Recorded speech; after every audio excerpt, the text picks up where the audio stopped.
امریکی صدر Donald Trump نے ایک بار پھر ایران کے خلاف سخت موقف اختیار کرتے ہوئے دعویٰ کیا ہے کہ تہران امریکہ کے ساتھ معاہدہ کرنے کا خواہشمند ہے، تاہم انہوں نے یہ شکوک بھی ظاہر کیے کہ آیا ایران کسی ممکنہ معاہدے پر عمل کرے گا یا نہیں۔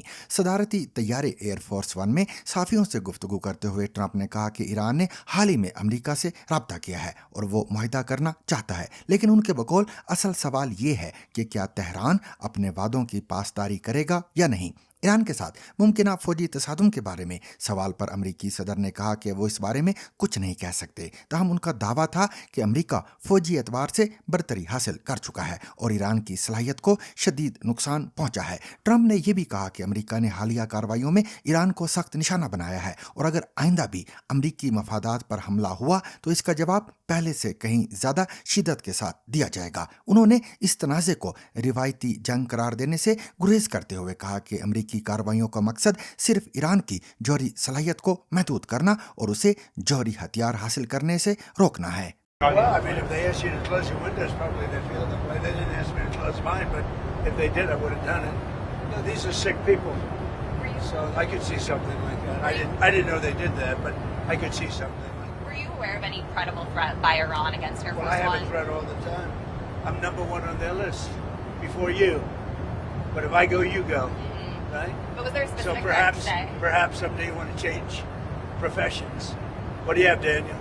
دوسری جانب امریکی سینٹرل کمانڈ نے تصدیق کی ہے کہ ایران کے خلاف مزید فوجی کارروائیاں جاری ہیں۔ امریکی حکام کے مطابق ان حملوں کا مقصد آبنائے ہرمز میں ایران کی ان صلاحیتوں کو کمزور کرنا ہے جس سے بین الاقوامی بحری آمد و رفت متاثر ہو سکتی ہے۔ ادھر ایرانی ذرائع ابلاغ نے جنوبی ساحلی علاقوں میں دھماکوں کی اطلاعات دی ہیں۔ ایرانی صوبہ خوزستان کے حکام کا کہنا ہے کہ آج صبح امریکی حملوں کے نتیجے میں ایواز شہر میں 3 افراد ہلاک ہو گئے ہیں۔ امریکی فوج کی مرکزی کمان یعنی سینٹ کام نے اعلان کیا کہ 8 جولائی کو ایران کے خلاف کارروائی میں تقریباً 90 فوجی اہداف کو نشانہ بنایا گیا۔ Social media website X پر جاری بیان میں سینٹ کام نے کہا کہ ایران میں فضائی دفاع کے نظام، ساحلی نگرانی کے وسائل، میزائلز اور ڈرونز کی ذخیرہ گاہوں، بحری صلاحیتوں اور ایران کے ساحلی علاقوں میں واقع فوجی لاجسٹکس کے بنیادی ڈھانچے پر حملے کیے گئے ہیں۔ سینٹ کام کے مطابق گزشتہ روز بھی پاسداران انقلاب کی 60 چھوٹی کشتیوں سمیت ایران میں 80 فوجی اہداف کو نشانہ بنایا گیا تھا۔ اس کارروائی کو سینٹ کام نے آبنائے ہرمز سے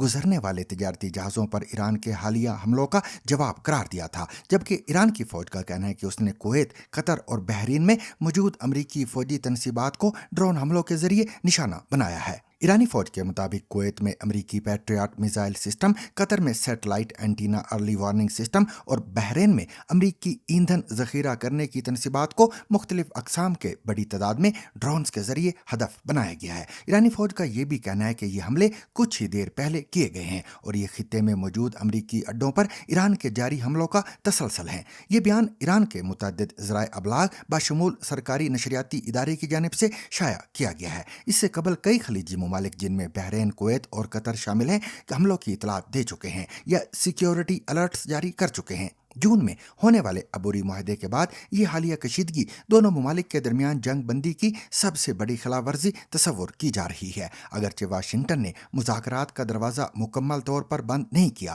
لیکن تازہ فوجی کارروائیوں اور سخت بیانات کے بعد کسی جامع معاہدے کی امید پہلے کے مقابلے میں مزید کمزور دکھائی دے رہی ہے۔ ایران اور امریکہ کے درمیان بڑھتی ہوئی یہ کشیدگی نہ صرف خطے کی سلامتی بلکہ عالمی توانائی کی منڈیوں اور آبنائے ہرمز سے گزرنے والی بین الاقوامی تجارت کے لیے بھی ایک نئے امتحان کے طور پر دیکھی جا رہی ہے۔ کشیدگی کا یہ تازہ سلسلہ کس سمت جا رہا ہے، بتا رہی ہیں یروشلم سے کیرولین ڈیوس۔